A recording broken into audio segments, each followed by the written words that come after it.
வணக்கம். நான் 8ஆம் வகுப்பு படிக்கிறேன். என் பெயர் டேவிட் ராகுல், ப்ளூ ஹவுஸின் ஹெட் லீடர். அனைவருக்கும் வணக்கம். என் பெயர் விஷ்ணுபிரியா. நான் 7ஆம் வகுப்பு படிக்கிறேன். Blue house assistant leader. அனைவருக்கும் வணக்கம். என் பெயர் நிரஞ்சன். நான் 6ஆம் வகுப்பு படிக்கின்றேன். Blue house. அனைவருக்கும் வணக்கம். என் பெயர் தருண். நான் 6ஆம் வகுப்பு படிக்கிறேன். அனைவருக்கும் வணக்கம். நான் 7ஆம் வகுப்பு படிக்கிறேன். என் பெயர் விஸ்வந்த். இனிய காலை வேளையிலே மழலைகள் ஆடிய சோலையிலே குழந்தைகளாய் மாறி மகிழ்ச்சியை கூறி அமைந்திருக்கும் அனைவருக்கும் வணக்கத்தை தெரிவித்துக் கொள்கிறேன். எந்திரமயமாகி கொண்டிருக்கும் இன்றைய சூழலில் அழிந்த ஒரு இயற்கை வளங்களை பற்றி சிந்திக்கவும் செயலாற்றவும் கடமைப்பட்டிருக்கிறோம். அதை பற்றி கருத்துக்களை நாடகத்தின் மூலம் தெரிவிக்க வந்துள்ளோம். முன்னொரு காலத்தில் மரம், நீர், மனிதன் மூவரும் நண்பர்கள். காட்சி ஒன்று. மனிதனும் மரமும் உரையாடுதல்.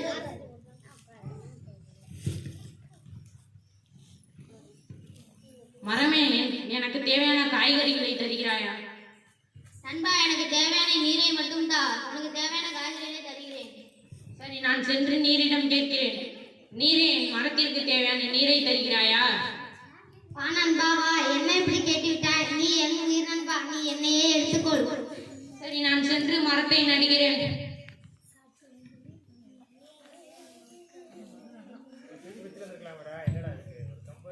மரமே, நான் சென்று என்று வருவது? நண்பா, நீ சென்று 5-6 வருடங்களை கழித்து வா. சரி, நான் என்னால் முடிந்த மரங்களை இந்த உலகம் முழுவதும் வளர்க்கிறேன்.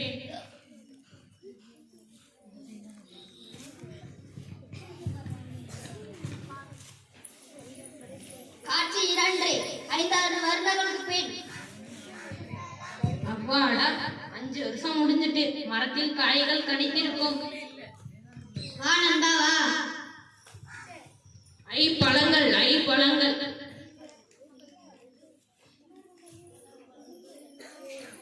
நிம்மதியா சாப்பிட்டாச்சு. அடுத்தது என்ன? தூக்கம் தான்.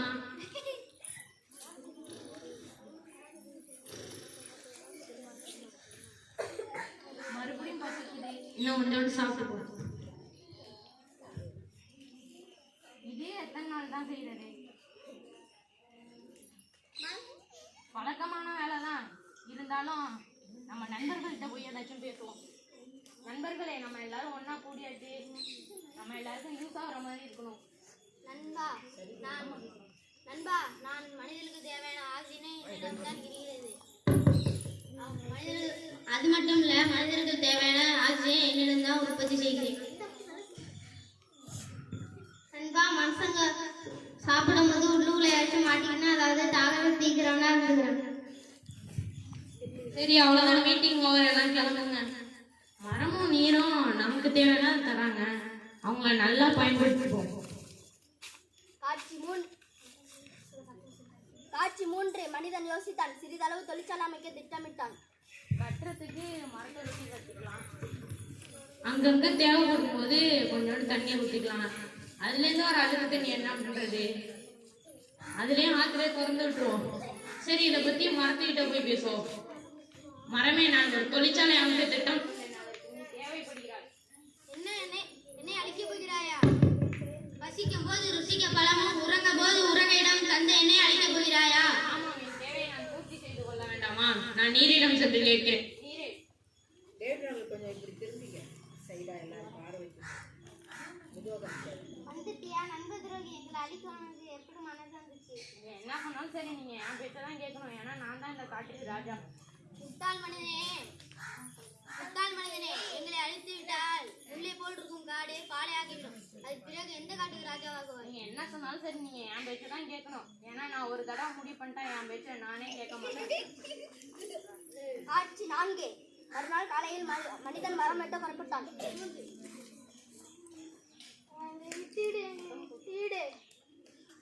அமைதியாரு.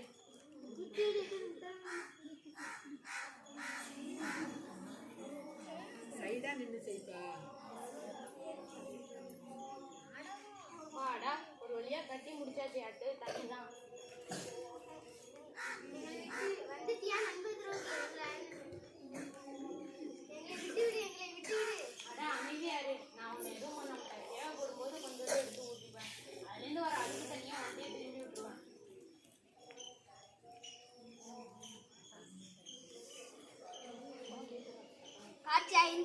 நர்ம பிறவில் தான் தெரியும் என்பது போல 2001ஆம் ஆண்டிற்கு பின் நீரின் அமல வளர்ச்சி பிறகு வாசகங்கள் மரம் வளர்ப்போம் மழை பெறுவோம் வீட்டிற்கு ஒரு மரம் வளர்ப்போம். தற்போது 2015ஆம் ஆண்டு சூரிய கதிர்கள் மனிதனை தாக்கின.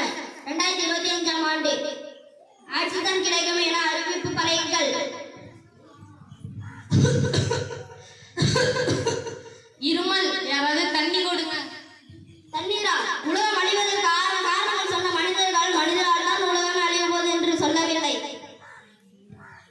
காட்சி ஆறு உறவின் அருமை பிறவில் தான்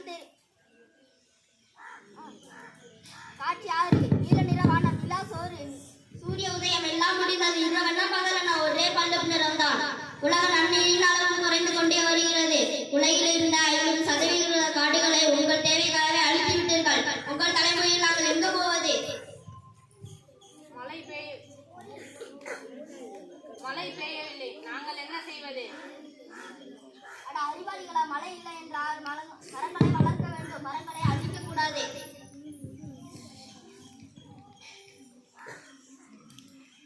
இருக்கும் நிலங்களை விளைநிலமாக்கி பணம் பார்த்தீர்களே.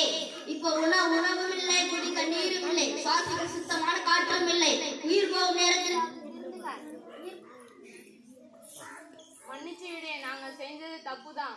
எங்களை மன்னித்து விடு, நாங்கள் செஞ்சது தப்புதான். நன்றி, வணக்கம்.